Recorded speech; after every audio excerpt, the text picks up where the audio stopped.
Halo semuanya, mari kita bahas sesuatu yang sangat penting dalam konteks sistem informasi akuntansi, yaitu konsep pengendalian internal. Pengendalian internal itu kayak garda terdepan dan mengawali perjalanan perusahaan. Bayangkan, kamu punya tim besar yang membantu memastikan kita mencapai tujuan-tujuan ini. Yang pertama itu ada operasional bisnis berjalan efisien dan efektif. Keseimbangan antara mencapai tujuan atau efektivitas dengan penggunaan sumber daya yang tepat atau efisiensi merupakan kunci untuk kesuksesan bisnis jangka panjang. Yang kedua itu ada keandalan laporan keuangan. Kita ingin laporan keuangan kita sejelas air mineral tanpa permainan licik. Ini penting agar investor dan pemegang saham percaya pada kita. Yang terakhir itu ada patuhi aturan.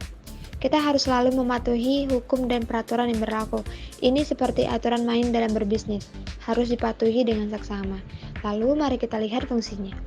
Ada 3 fungsi utama yang dalam pengendalian internal, yaitu preventif, detektif, dan korektif.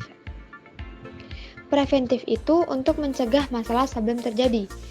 Detektif itu untuk mengidentifikasi masalah yang mungkin sudah ada, dan korektif itu untuk memperbaiki masalah tersebut. Untuk membuat pengendalian internal berjalan dengan baik, ada unsur-unsur yang tepat di dalamnya. Yang pertama itu struktur organisasi. Ini adalah tentang bagaimana perusahaan kita diatur. Setiap orang harus tahu peran dan tanggung jawab mereka. Yang kedua, sistem wewenang. Ini adalah aturan tentang siapa yang boleh ambil keputusan di perusahaan. Semua harus sesuai peraturan. Yang ketiga, praktik yang sehat. Ini mencakup cara kita melakukan hal-hal dalam perusahaan secara etis, sesuai dengan aturan yang ada. Nah, yang terakhir itu ada karyawan kompeten. Semua orang dalam tim kita harus memiliki keterampilan dan pengetahuan yang sesuai. Dengan begitu, kita bisa menjalankan kapal ini dengan baik.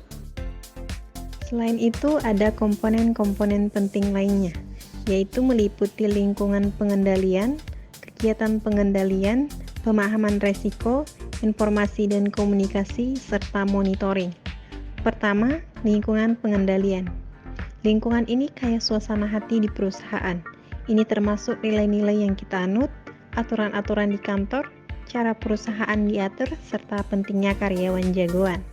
Kedua, kegiatan pengendalian. Ini kayak langkah-langkah penting buat jaga agar semuanya di perusahaan tetap sesuai aturan. Misalnya, kita ngecek karyawan yang mungkin punya risiko atau memberi waktu cuti ke mereka, biar nggak capek-capek terus. Ada juga cara untuk mengecek performa kerja, serta aturan yang memastikan semua data dan harta perusahaan aman. Ketiga, pemahaman resiko. Setiap aktivitas pasti punya resiko kan?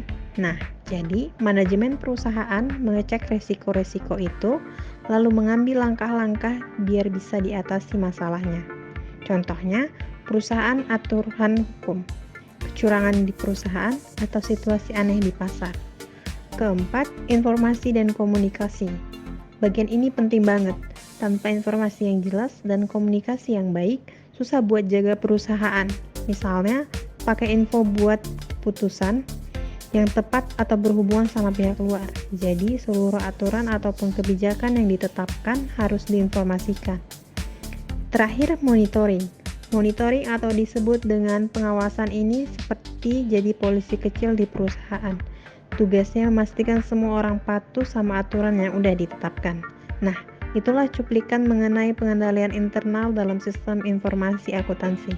Semoga kita semakin paham ya.